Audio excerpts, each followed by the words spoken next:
नमस्कार, बहुत स्वागत है आपका। आप देख रहे हैं न्यूज नेशन में हूं आपके साथ ज्योति तनेजा भसीन। बात करेंगे बंगाल के। जी हां, अपमान पर बवाल मचा है और ममता पर ढेर सारे सवाल खड़े हो रहे हैं।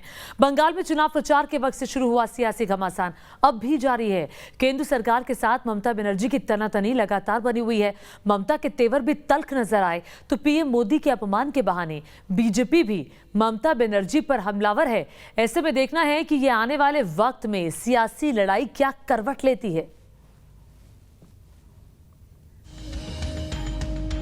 केंद्र वर्सेस ममता बनर्जी की लड़ाई में हर दिन नया घमासान छिड़ रहा है।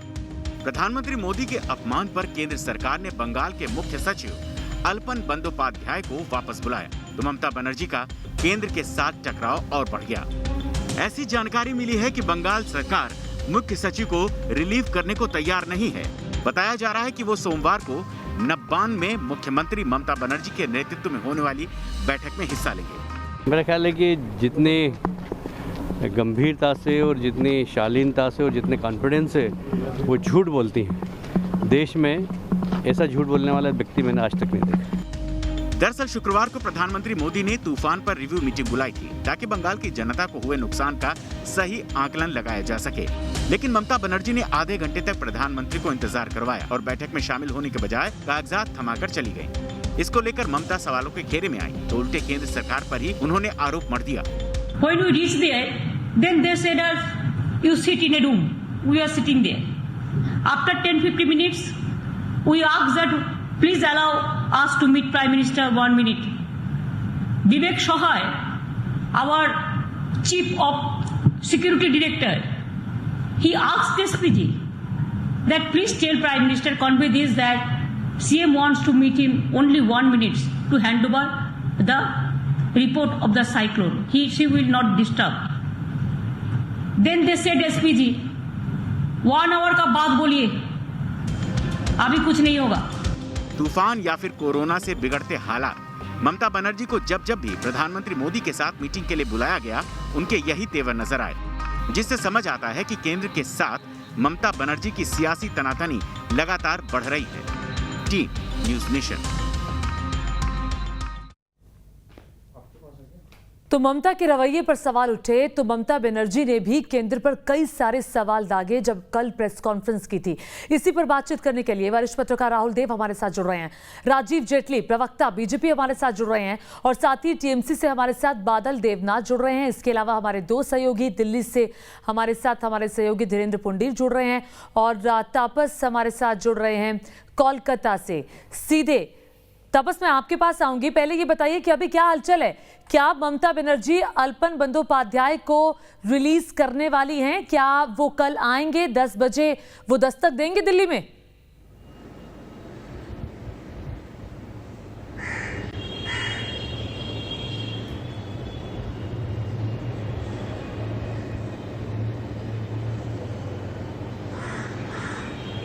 तापस, आवाज आ रही है?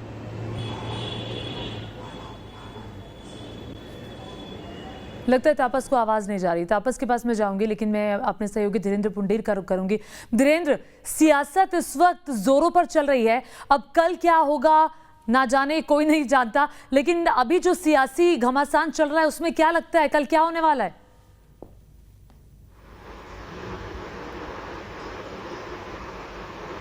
देखिए, जिस तरह से पहले 3 जो आईपीएस अधिकारियों की भी इसके लिए कहा गया था, उनको यहाँ रिपोर्ट करना था, उस वक्त भी हम लोग इंतजार करते रहे थे तो वो नहीं आए थे, लेकिन वो बातचीत फिर इस समय के बीच में अलग अलग हो गई। लेकिन ये विवाद मुझे लगता है कि काफी आगे बढ़ गया है और ये बिल्कुल जिस तरह से मुख्यमंत्री ममता बनर्जी अड़ गई हैं और वो अदालत से लेके तमाम विकल्प तलाश रही हैं, तो मुझे लगता है कि शायद वो कल इस बात पर अड़ी रहे कि उनके जो ऑफिसर्स जो चीफ सेक्रेटरी वो यहाँ ना पहुंचे बंदोपाध्याय। तो मुझे लगता है कि अभी तो तमाम लोग यही देख रहे हैं कि कल होने क्या जा रहा है, क्योंकि जिस तरह का स्टैंड ममता बनर्जी ने पूरी तरह से लिया है बंगाल की सीएम ने, और उससे पहले जिस तरह का ऑर्डर गया है, तो वो एक दूसरे के प्रति मुझे नहीं लग रहा कि बिना किसी एक अदालत में जाए ये मामला सुलझेगा, क्योंकि तमाम चीजें दोनों के बीच में जिस तरह के हालात है, वो हर चीज का फैसला अब अदालत से हो रहा है। वो संवैधानिक जो एक प्रक्रिया है, अगर उसमें कोई डिस्क्रिशनरी एरिया छोड़ा गया था, तो उसका अब कोई भी मुझे लगता है कोई कहीं भी दोनों पे से किसी भी तरफ से उसके वो करते हुए नहीं दिख रहा है। तो मुझे लगता है ममता बनर्जी इस मामले को लेकर और आगे बढ़ाएंगी, और इसीलिए लगता है ममता बनर्जी मामले को आगे बढ़ाएंगी। मैं अपने राजनीतिक मेहमानों के पास जाऊं, राजीव जेटली जी के पास जाऊं, बादल देवनाथ जी के पास जाऊं, लेकिन उससे पहले मैं वरिष्ठ पत्रकार राहुल देव जी के पास जाना चाहती हूं। वरिष्ठ पत्रकार है, मैं आपको बता दूं, और देश की राजनीति पर कड़ी नजर भी रखते हैं राहुल देव। राहुल जी, क्या लगता है आपको, क्योंकि आप राजनीति को बहुत करीब से देखते आए हैं देश की, क्या इस तरह का विवाद आज तक आपने सेंटर स्टेट का देखा था, जो रवैया अभी एक मुख्यमंत्री का सामने आ रहा है, और जो बैठक चल रही थी उसमें जो विपक्ष के नेता है उनको बुला लिया गया, तो क्या इस तरह की सिचुएशन अभी तक आपने देखी है? देखिए, हो चुके हैं इतिहास में इस तरह की स्थितियां आई हैं जब बहुत तीखा और बहुत अप्रिय विवाद और एक तरह का झगड़ा केंद्र और राज्यों के बीच में हुआ है, प्रधानमंत्री केंद्र और मुख्यमंत्रियों के बीच में हुआ है। हम याद कर सकते हैं दिल्ली और तमिलनाडु की तत्कालीन मुख्यमंत्री जयललिता के बीच बहुत ही तीखे संबंध हो गए थे, बहुत ज़्यादा अप्रियता बात हो गई थी। कई ऐसे आपको ध्यान होगा कि जम्मू कश्मीर की मुख्यमंत्री और केंद्र के बीच में भी बहुत ज़्यादा तनातनी, तमाम तरह की बातें, शोभनीय अशोभनीय, ये सब भी हुई थी। तो ऐसा होता रहा है। 70-72 साल में इतने सारे हमारे यहाँ प्रदेश हैं, इतने मुख्यमंत्री हुए हैं, इतने प्रधानमंत्री और केंद्र में सत्ताएं रही हैं, तो उनके बीच में और सब इंसान ही होते हैं, अंततः सबके अपने अहंकार होते हैं और हित होते हैं। तो अहंकारों और अपने अपने हितों स्वार्थों की लड़ाई में कई बार स्थितियां इतनी बिगड़ जाती हैं कि सारा लोकतांत्रिक गरिमापूर्ण संवाद ही समाप्त हो जाता है। एक ऐसी स्थिति आती है, हम पश्चिम बंगाल और केंद्र के बीच में दिख रहे हैं। मोटी बात यह है कि दोनों ओर बहुत प्रखर व्यक्तित्व वाले, काफी, अब दोनों को अगर हम कह दें कि दोनों में पर्याप्त कुछ सामान्य से ज्यादा ही अहंकार भी है, ये भी हम कह सकते हैं कि दोनों के लिए ठीक है। एक तरफ बहुत ज्यादा तेजी है, उग्रता है, व्यग्रता है, आक्रामकता है, दूसरी तरफ अपने केंद्र में होने का एक अभिमान या एक एहसास ये है। ठीक। और ये बात लेकिन ध्यान में रखना होगा कि केंद्र राज्य संबंध बहुत नाजुक होते हैं। ये इनका सीधा प्रभाव दूसरे प्रदेशों और केंद्रों के संबंधों पर पड़ता है। जी, हमारे साथ दोनों से बराबर जिम्मेदारी अपेक्षित है इस मामले में। ठीक है, राजीव जेटली भी हमारे साथ है। राजीव जेटली जी, जैसा कि राहुल देव जी कह रहे हैं, अहम दोनों तरफ है सर। नहीं, कई बार ऐसा आपको नहीं लगता कि हमारी शायद ट्रीटी नहीं है पश्चिम बंगाल के साथ, हमारे देश की ट्रीटी नहीं है? क्योंकि पश्चिम बंगाल के अंदर कोई भी कदम अगर सेंटर उठाती है, सेंट्रल एजेंसी उठाती है, तो दीदी अपने गुंडों को लेके वहां बैठ जाती है। अगर कोई भी कदम किसी अधिकारी के खिलाफ अगर कोई कार्रवाई करनी होती है, इन्वेस्टिगेशन करनी होती है, तो वो धरने पर बैठ जाती है। अगर किसी अधिकारी को डेपुटेशन से वापस बुलाना होता है तो वो उस पर अड़ जाती है। बताइए, ये कोई पहला इशू नहीं है, पहला मसला नहीं है। अभी तो यास तूफान की बात हो रही है, उससे पहले भी आप देखिए, जब घोटाले और घपलों की जानकारी चाहिए थी तब भी वो राजू कुमार के साथ बैठ गई थी सड़क पे। उससे पहले भी आप देखिए, बीएसएफ सीआईएसएफ के खिलाफ बदला लेने की बात करी, दीदी ने वो पर खुलकर बोला कि इनको जाने दीजिए, उनके बाद हम बताएंगे इन लोगों को। तो ये ऐसा कोई नई बात नहीं है। अब तो ऐसा प्रतीत होने लग पड़ा जैसे हमारी ट्रीटी नहीं है। मतलब सेंट्रल एजेंसीज जो भी हैं, ठीक है, जो आप कह रहे हैं, जो सवाल आप ट्रीटी का उठा रहे हैं, उसी का जवाब बादल देवनाथ से मैं ले लेती हूँ। टीएमसी नेता है बादल देवनाथ जी, क्या जवाब देंगे इस पर आप? देखिए मैडम, राजीव जी और सेंट्रल गवर्नमेंट को शर्म आना चाहिए, क्योंकि आलापन बंदोपाध्याय का था 30 मई को उनका नौकरी का आखिरी दिन था, और उसके बाद उससे पहले उनको 3 महीने के लिए एक्सटेंशन दिया गया था। ये कौन किया था? सेंट्रल गवर्नमेंट ने किया था। और आलापन बंदोपाध्याय ने हर डिपार्टमेंट में सचिव था, वो एक आईएएस था। उसके बाद लास्ट में नौकरी के लास्ट समय में वो मुख्य सचिव बने और एक दो साल के लिए मुख्य सचिव हुआ। और आलापन बंदोपाध्याय क्या थे जानते? वो सिर्फ दीदी का साथ थे नहीं था, वो पूरा स्टेट गवर्नमेंट को, हर डीएम, हर एसडीओ, पीडीओ सबको चलाते थे, और जितना आईपीएस है वो आईपीएस सबको चलाते थे। आलापन तो मुख्यमंत्री बना दो ना उन्हें। जब इतना बेहतर जानते हैं प्रदेश को तो आप मुख्यमंत्री बना दो। दीदी क्या कर रही है वहाँ? मतलब आप अधिकारी के बारे में ये जानकारी दे रहे हैं कि अधिकारी बेहतर जानते हैं, तो मुख्यमंत्री बना दीजिए उन्हें, सारा झंझट ही खत्म, वही रखिए उनको। एक एडुकेटेड मतलब एक एडुकेटेड आईएएस मतलब सिर्फ आईएएस के लिए एडुकेट नहीं बोलना, पूरा बंगाल के बारे में इतना जानकारी था। नहीं, वो तो कोई भी मुख्य सचिव होगा वो जानता होगा ना, जो भी मुख्य सचिव बना जाएगा वो जानेगा ना। कोई भी नहीं ऐसे। ठीक है राजीव जेटली जी, राजीव जेटली जी जिस सवाल बादल देव, नहीं तो मैं चला जाऊंगा मैं। ठीक है कहिए कंप्लीट करिए, कम या धमकी मत दीजिए, कंप्लीट करिए। जो धमकी नहीं, वो आप कंप्लीट करने दीजिए। एक मुख्य सचिव है जिसका एक्सटेंशन 3 महीने का था, उसको जो पूरे 30 साल जो बंगाल के लिए सेवा किया था और हर राज्य सेंट्रल में भी सेवा किया, उसको लास्ट जो एक दिन है उसका नौकरी 30 आज का लास्ट डेट था नौकरी का, रिटायरमेंट का आज लास्ट दिन था, उसको बुलाने का क्या जरूरत है? लास्ट में जो सेंट्रल गवर्नमेंट का रूल्स क्या है, आईएएस और एक ऑफिसर मुख्य सचिव को बुलाने के लिए कोई ऐसा कोई रूल्स है जो स्टेट गवर्नमेंट या मुख्यमंत्री को छोड़ के उसको डायरेक्ट बुला सकते हैं? नहीं मैडम। ठीक है राजीव जेटली जी, जो सीधे सवाल टीएमसी उठा रही है, जो ममता बनर्जी ने अपनी प्रेस कॉन्फ्रेंस में भी उठाया, वो ये कि देखिए 4-5-6 दिन पहले तो आपने एक्सटेंशन दिया है, जो हमने रिक्वेस्ट की थी कि 3 महीने का एक्सटेंशन इनका बढ़ा दिया जाए, आपने हामी भरी और हामी भरने के बाद 4 दिन बाद आप बुला रहे हैं, ये क्या है? पहली बात तो ये पूछ रहे थे रूल कौन सा है? रूल 6। हाँ मैं रूल पहले तो मैं रूल बता देता हूँ, उसके बाद में जानकारी, फिर आप कहिएगा, जवाब देने दीजिए। पहले तो मैं रूल बता देता हूँ। रूल 6(1) आईएएस कार्डर 1954 के तहत उनको बुलाया गया है, ये रूल है, जिस रूल के तहत डीओपीटी ने उनको कॉल किया है कि उनको वापस रिपोर्ट करना है। अभी मैं इस चर्चा में नहीं जाना चाहता कि वो किस तरह अकाउंटेबल रहे या कितने अकाउंटेबल रहे। एक सेकंड अरे ऐसा ही होता है मेरे भाई, ऐसा ही होता है। अभी आप चैलेंज करेंगे ना, अभी आप चैलेंज कर रहे हैं ना, जब आप चैलेंज करेंगे तो आपको पास जानकारी हो जाएगी। ये कोई तरीका नहीं है, ये दीदी मत करो, ममता की तरह बात मत करो। अभी आप बोल रहे थे कि मुझे बोलने दीजिए, जब कोई दूसरा बोलता है तो आप बीच में पूछ जाते हैं। ये दीदी की तरह हरकतें मत करो, बोलने दीजिए बादल जी, ये दीदी की तरह हरकतें मत करो। यहाँ देखो आपको दिख गया ना, अरे भैया ये टीवी चैनल है, यहाँ ट्रीटी नहीं चलती है, यहाँ ट्रीटी नहीं चलती, सबके पास अधिकार है बोलने का। ये पश्चिम बंगाल नहीं है, यहाँ आप हमारा घर चला देंगे।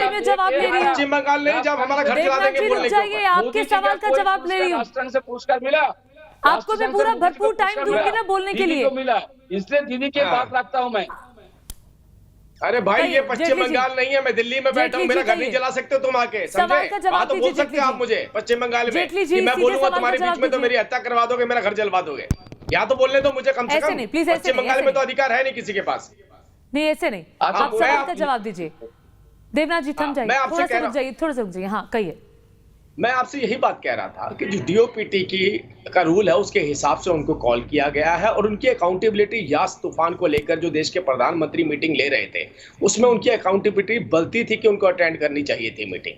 लेकिन दीदी की तो राजनीतिक मजबूरी है कि उनको प्रधानमंत्री से अलग चलना है, लेकिन ब्यूरोक्रेट की मजबूरी नहीं है कि उनको भी प्रधानमंत्री से अलग चलना है। उनको नियमों को पालन करना है, नियमों के हिसाब से जो जानकारी प्रधानमंत्री जी को देनी है और जो प्रधानमंत्री जी ग्रांट दे रही है उनको किस तरीके से डिस्ट्रीब्यूट करना है, ये एक आईएएस अधिकारी का दायित्व होता है। लेकिन अब आप राजनीतिक तौर पे सोचेंगे और ऊपर से टीएमसी के प्रवक्ता आके बोलें कि वो बेहतर जानते हैं कलकत्ता वो, तो मैं तो आपसे एक ही बात कहूंगा, हटाओ दीदी को, उन्हीं को मुख्यमंत्री बनाओ। फिर आप जब उनसे पॉलिटिकल गतिविधियां लेकिन सवाल तो ये उठेगा कि एक्सटेंशन आपने दिया, फिर आपने वापस बुलाया, यहाँ पे एक अहम की बात आती है। बादल देवनाथ जी आप जरा ये बता दीजिए, प्रधानमंत्री का गरिमामय पद होता है, इज्जत करना उसका किसकी जिम्मेदारी होती है? वो जिस स्टेट में जा रहे हैं, मुख्यमंत्री को पता था पीएम आ रहे हैं, तो उन्होंने अपना दौरा रद्द क्यों नहीं किया? क्यों वो आधे घंटे की देरी से पहुंची? सुनिए ना, राजीव जी को इस विषय में पता ही नहीं है कि एक मुख्य सचिव को, जो स्टेट गवर्नमेंट में कोई भी गवर्नमेंट का जो मुख्य सचिव होता है वही होता है मेन मुख्यमंत्री, वही टोटल गवर्नमेंट चलाता है। राजनीतिक यही सुनना था मुझे आपसे, यही सुनना था बस मुझे आपसे, यही अच्छा वो आपने खुद ही बोल दिया, मैं इसी सुनिए का ना। इंतजार कर रहा था। अरे तो इसी बात का है। इंतजार कर रहा था कि दीदी राजीव जी, जैसा ठीक है। चाहेंगी Politics वैसा की चलाएंगी, बात सुन लीजिए। यही तो मैं सुनना ये चाहता था। नहीं, इसीलिए नहीं, डीओपीटी ने कॉल किया। अरे, राजनीतिक राजीव जी, गतिविधियों में please, एंगेज होंगे please, तो आप I'm ब्यूरोक्रेट नहीं requesting खिलाएंगे, इसीलिए डीओपीटी ने कॉल किया। Don't disturb me, please allow me, हाँ, please नहीं, allow नहीं, me. बोलिए, बोलिए। राजीव अच्छा जी है, उनको भी जितना बोलने बोलेंगे दीजिए जो उतना सवाल खुलासा मैंने होगा पूछा है। राजीव जी राजीव रुक जाइए, जी, पहले मैंने उनको चुप करवाया था ना, अब आप चुप हो जाइए। मैडम कहिए। ज्योति मैडम, कोई भी स्टेट गवर्नमेंट का जो मुख्य सचिव होता है, पॉलिटिकल लीडर 5 साल के लिए सीएम बनता है। 5 साल के बाद जब वो हार जाता है तो सीएम रहता है, और इन लोगों का 35 साल का नौकरी होता है। मेन जो लोकल एरिया का जो बीडीओ है, एसडीओ, डीएम होता है। एक डिस्ट्रिक्ट का मुख्यमंत्री कौन है जानते हैं? डीएम। एक स्टेट का मेन मुख्यमंत्री कौन होता है जानते हैं? एक मुख्य सचिव होता है। आप जो प्रधानमंत्री 5 साल के लिए, लेकिन प्रधानमंत्री दफ्तर में जो काम कर रहे हो 35 साल के लिए। आपको पूरा जानकारी चाहिए राजीव जी, ऐसा मतलब मैं हम लोग नहीं, मैं आप जानकारी दे रहे हैं, इससे बेहतर लोग समझ पा रहे हैं। मैं बोलता तो शायद इतने अच्छे तरीके से ना समझ पाते कि ठीक है, आप उस लोग चीफ जो कह सेक्रेटरी रहे के हैं, साथ आप क्या आप कर लोग रहे जो हैं। कह रहे ये हैं, अच्छा है, आप बोल रहे हैं तो समझ में आ रहा है। आप लोग जो कह रहे हैं उसी का जवाब लेने के लिए मैं राहुल देव के पास चलती हूँ। वरिष्ठ पत्रकार हमारे साथ मौजूद है। राहुल देव जी, ये जो तू मैं हम लगातार देख रहे हैं, पिछले कई दिनों से चल रही है। भले ही सीबीआई वहां पहुंच गई हो, उसके बाद अलप्पन बंदोपाध्याय का जो मामला चल रहा हो, ममता बनर्जी का देरी से पहुंचना हो, लेकिन सवाल ये खड़ा होता है राहुल देव जी, प्रधानमंत्री देश के प्रधानमंत्री हैं, संवैधानिक पद है, संवैधानिक मर्यादाएं होती हैं जिसका पालन एक मुख्यमंत्री को करना होता है। ये शायद इस मर्यादा को पार नहीं कर रही हैं दीदी। ज्योति, जहां तक मैं समझता हूं कि दोनों ओर से विरोधाभासी तथ्य बताए जा रहे हैं। ममता बनर्जी की ओर से ये कहा जा रहा है कि उनसे बैठने को कहा गया, उनसे कहा गया, वो 1 मिनट मांग रही थी, उनसे कहा गया 1 घंटे बाद कहिएगा। जी। हम नहीं जानते कि ये सच है या झूठ है। हम यहाँ बैठकर हम और आप फैसला नहीं कर सकते। जो बीजेपी की ओर से और केंद्र की ओर से तथ्य बताए जा रहे हैं वो इससे अलग है। तो वो ये है कि प्रधानमंत्री आधे घंटे तक उनका इंतजार करते रहे, एक फोटो भी आई है। अब किस परिस्थिति में इंतजार करते रहे, वो कुर्सियां खाली क्यों हैं, कब थी, ठीक पूरा घटनाक्रम क्या था, इसका कोई एक दो टूक निष्पक्ष या तटस्थ विवरण अभी हमारे सामने नहीं आया। लेकिन यहाँ पे 2 बातें हैं। पहली बात ये कि एक मुख्यमंत्री के नाते आपके निजी रिश्ते, निजी संवाद कितना ही खराब हो, बहुत ज्यादा निजी कटुता बढ़ गई हो, लेकिन एक प्रधानमंत्री और एक मुख्यमंत्री के बीच का रिश्ता एक संवैधानिक रिश्ता है। उसका जो न्यूनतम अनुशासन और मर्यादा है उसका पालन होना चाहिए। ये निभाने का काम प्रधानमंत्री का भी है और मुख्यमंत्री का भी है। एक प्रदेश में मुख्यमंत्री सर्वोच्च है, उसकी अपनी वरीयताएं हैं, तो ये कोई उसको नहीं कह सकता कि आपकी वरीयता क्या हो। लेकिन आमतौर पे होता है कि अगर प्रधानमंत्री आ रहे हैं और मेरे प्रदेश की एक समस्या के आकलन के लिए आ रहे हैं तो मुझे उनके साथ रहना चाहिए। ठीक, ये क्यों नहीं हुआ अभी हम नहीं जानते। लेकिन सवाल आप उठा रहे हैं जी, एक मिनट, लेकिन जो मुख्य सचिव को जिस तरीके से अगले ही दिन यहाँ बुला लिया गया, ये साफ बदले की कार्रवाई है। ठीक है, 12 मई को शायद टीएमसी के लिए 12 मई को उनको एक्सटेंशन दिया गया और उसके बाद उनको तत्काल इस घटना के अगले ही दिन उनको बुलाने का, वापस आने का आदेश दे दिया गया। कोई बच्चा भी समझ सकता है इसका कारण क्या। राजीव जी, क्यों ना बदले की कार्रवाई इसे कहा जाए, जैसा कि वरिष्ठ पत्रकार राहुल देव भी कह रहे हैं। मैं छोटा सा बता दूं, मैं थोड़ा अपडेट कर देता हूं अच्छा चैनल पे। सर्विस रूल कहता है कि अगर प्रधानमंत्री की विजिट होती है, चीफ सेक्रेटरी वहां मौजूद नहीं होते, तो चीफ सेक्रेटरी अपने एक ऑफिसर को अपॉइंट करते हैं, वहां पर 2 कुर्सियां खाली छोड़ करके नहीं आते। मुख्यमंत्री नहीं आ रही हैं, वो उसकी राजनीतिक वजह हो सकती है। अगर चीफ सेक्रेटरी नहीं आ रहे हैं, उनकी भी एक मजबूरी हो सकती है कि मुख्यमंत्री के दबाव में उन्हें नहीं वहां पर बैठने दिया गया। लेकिन चीफ सेक्रेटरी ने किसी ऑफिसर को अपॉइंट नहीं करा जो उस वक्त पर प्रधानमंत्री के साथ वहां मौजूद होते। ये मैं थोड़ा अपडेट कर देता हूं, उस मीटिंग में शुभेंदु अधिकारी क्या कर रहे थे, जरा ये भी बता दीजिए कि उस मीटिंग में एक विपक्ष के नेता क्या कर रहे थे। हाँ, देखिए विपक्ष के नेता, मैं आपको बताता हूं, केवल यहाँ नहीं, उड़ीसा में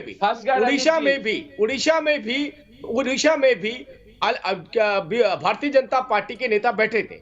यहाँ पर भी एक फीडबैक लिया जा रहा था विपक्ष के नेता से कि किस तरीके के हालात वहां पर हैं। तूफान का दौरा करने के लिए पीएम गए थे ना। राजीव जी झूठ बोल रहा है, राजीव जी मैं झूठ बोल रहा हूँ, राजीव जी झूठ बोल रहे हैं। वो बैठे थे कि नहीं बैठे थे बताइए। बादल देव नाजी, इस पर आप ज्यादा खुश मत हो। बादल देवनाथ जी, इस पर तीखे सवाल मैं आपसे भी पूछूंगी। सर्विस एक रूल मिनट, पे आपने बादल देवनाथ जी, तीखे सवाल उठिए, आपकी तरफ भी उठेंगी। क्यों आखिर प्रधानमंत्री जब वहां पहुंचे तो आप अहम में रही, क्यों आपने अपना दौरा रद्द नहीं किया? वो देश के प्रधानमंत्री है, उनका गरिमामय पद है, ये एक मुख्यमंत्री की जिम्मेदारी बनती है कि वो वक्त से वहां पहुंचे। क्यों नहीं किया मुख्यमंत्री ने दौरा रद्द? पहले राजीव जी का आंसर एक लाइन में मैं देता हूँ। नहीं सर, मेरे सवाल का जवाब दीजिए, मैं उनके पास जाऊंगी, बिल्कुल दूंगा उनसे मैं सवाल का जवाब ले लूंगी। बिल्कुल 30 second madam, 30 second please, 30 second. Rajiv ji, Orissa में हो और महाराष्ट्र में, गुजरात में जब ताउते जो सुपर साइक्लोन आया था, वहां पर जो मीटिंग हुआ कि नहीं हुआ, वहां पर गुजरात में जो सुपर साइक्लोन, सर मैं ये सवाल पूछ चुकी हूँ। कांग्रेस के कोई विरोधी लीडर था? ठीक है, वो मैं पूछ चुकी हूँ ना उनसे। विरोधी लीडर था नहीं था, किंतु बंगाल में आपने शुभेंदु को बुला लिया। देखिए मैं आपको बताना चाहता हूँ, विभिन्न राज्यों के अंदर इस तरीके के अरेंजमेंट किए गए हैं, विभिन्न राज्यों के अंदर इस तरीके के अरेंजमेंट किए गए हैं जहाँ कॉपरेशन ली गई है, विपक्षी दलों से भी कॉपरेशन ली गई है, विपक्षी दलों से भी कॉपरेशन ली गई है। और अगर आप कहें तो मैं अभी पूरा ब्यौरा आपको दे सकता हूँ कहाँ किस वक्त में विपक्षी दलों से कॉपरेशन ली गई है। लेकिन इशू यहाँ पर ये आ रहा है, इशू यहाँ पर ये आ रहा है कि बादल जी आज जो प्रवक्ता बन के बैठे तो फिर कैसे काम चलेगा? राजीव जी, आईएएस ऑफिसर के बन के मैंने एक सवाल पूछा था बादल देवनाथ से, उसका जवाब जरा देने दीजिए। बादल जी, क्या ऐसे ही चलता रहेगा पश्चिम बंगाल में? अब 5 साल तो आप सरकार चलाएंगे, जब प्रधानमंत्री का दौरा होता है तो एयरपोर्ट पर रिसीव करने के लिए ममता बनर्जी नहीं पहुंचती है, और जब प्रधानमंत्री वहां मीटिंग करते हैं तो ममता बनर्जी नहीं पहुंचती हैं क्योंकि शुभेंदु अधिकारी बैठे हैं। मैं तो बात कैसे करूंगी, क्योंकि मेरी तो वो पार्टी में पहले थे, अब मैं तो बात ही नहीं कर पाऊंगी उनके सामने। ये क्या रवैया है?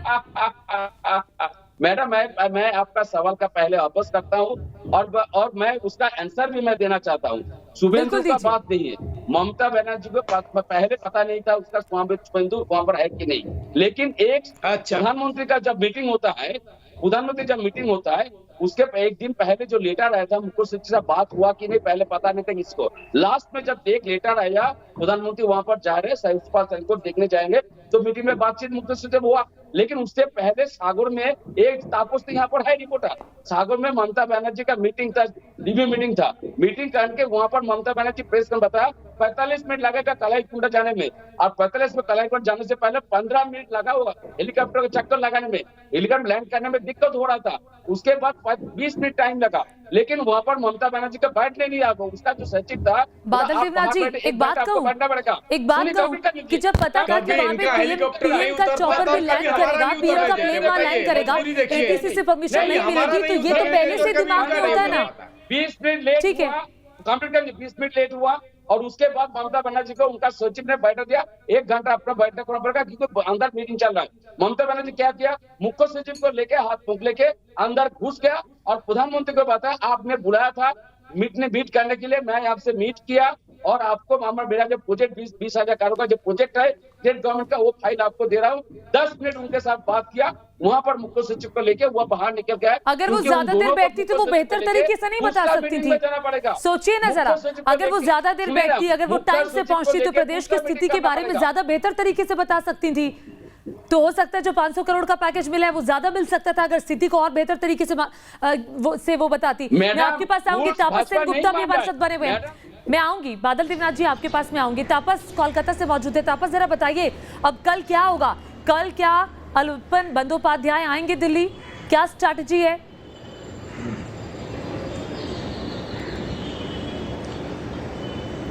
जी देखिए, चांसेस बहुत कम है क्योंकि कल मुख्यमंत्री ने हेड ऑफ सेक्रेटरीज की मीटिंग बुलाई है जहां पर अल्पन बंदोपाध्याय खुद बतौर चीफ सेक्रेटरी वो मौजूद रहेंगे। अभी तक ये सूत्रों के हवाले से हमारे पास खबर है, उनका फ्लाइट आज दोपहर तक कोई बुक नहीं था दिल्ली के लिए, तो अभी मुश्किल है बताना कि कल क्या हो सकता है। लेकिन अमूमन जिस तरह से ये पॉलिटिकल ड्रामा करवट ले रही है, वैसा लग रहा है कि इस समय अल्पन बंदोपाध्याय नहीं जाएंगे और राज्य सरकार उनको रिलीज नहीं करेगी, ये तय है। और अगर इसको लेकर सुप्रीम कोर्ट जाना पड़ा या ट्रिब्यूनल जाना पड़ा, उसके लिए भी राज्य सरकार पूरी तरह से तैयार है।